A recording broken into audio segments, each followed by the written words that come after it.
这些年做地产，见过很多很多这种搬家的人。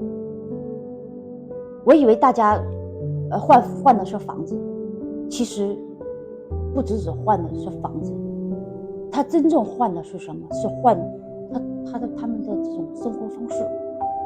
有人想离公司近一点啊，有人想离学校近一点啊，有人想的我要有个后院啊，有的人想的我要减少这种通勤的时间。那房子它只是一个载体，背后转换的改变的其实是每天的这种生活节奏。